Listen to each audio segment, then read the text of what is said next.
پښتون صاحب ډېر زیاته مننه کوم چې تاسو د خپل دروند راتګ سره زموږ دغه محفل ښکلی کړی دی. عاصم پښتون صاحب نه بلاول دا تپوس کوم چې زیږېدلي کوم ځای کې ژوند په کومه علاقه باندې کوئ؟ مایک لږ خولې ته نږدې کړئ. بسم الله الرحمن الرحیم.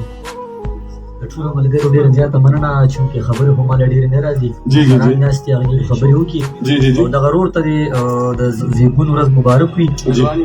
زه ذاتي یم د پېښور او په پېښور کې ژوند هم کوم. پیدایش هم د پېښور دی او پېښور کې ژوند هم کوم. زه به یو څو شعرونه ووایم چې د شاعر کار صرف شعرونو سره وي. هغه شعرونه وایي چې د غم او درد د لا څخه خراب شو، د غم او درد د لا څخه خراب شو، د چا په یاد کې مې مازغه خراب شو، د چا په یاد کې مې مازغه وا ترګیب صاحب ماشاءالله جی. د غم او درد د لا څخه خراب شو، د چا په یاد کې مې مازغه خراب شو، تا پسې دومره مې جړلې دي چې په خپل اوښکو مې باڼه خراب شو.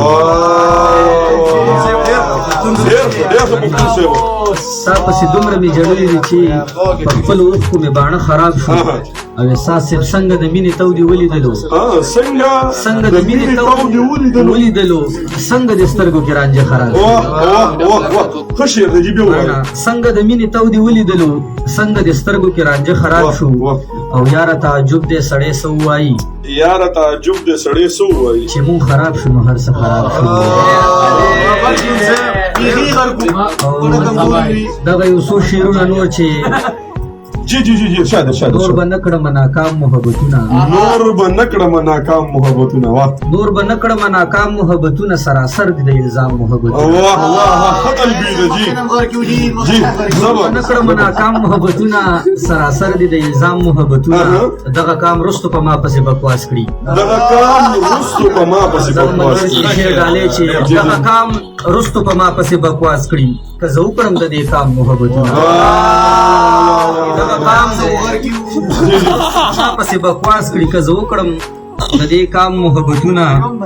او مونږ لاس ملاوېدو ته هم ترسیږو، مونږ لاس ملاوېدو ته هم ترسیږو، خلکو وکړل سریعام محبتونه، مونږ لاس ملاوېدو ته هم ترسیږو، خلکو وکړل سریعام محبتونه. زه د ښکلو د دې راز نه هم خبر یم، زه د ښکلو د دې راز نه هم خبر یم، زه د ښکلو د دې راز نه هم خبر یم، دلته ټول کړي د طعام محبتونه.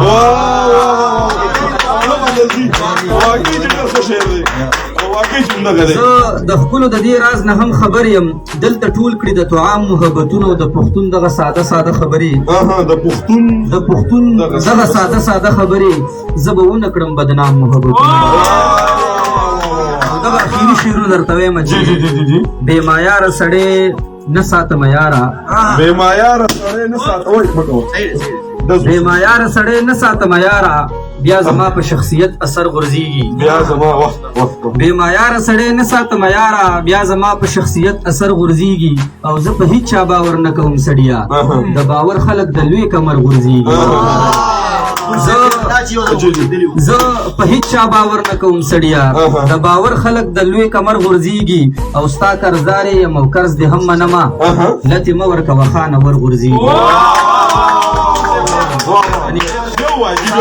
قرضدار یم او قرض دې هم منمه، لتې مه ورکوه خانه ور غورځېږي. او اخري شعر دی چې زه چې کله پردی پیغله لار کې وینم، زه چې کله پردی پیغله لار کې وینم، سمدستي مې په سرک نظر غورځېږي.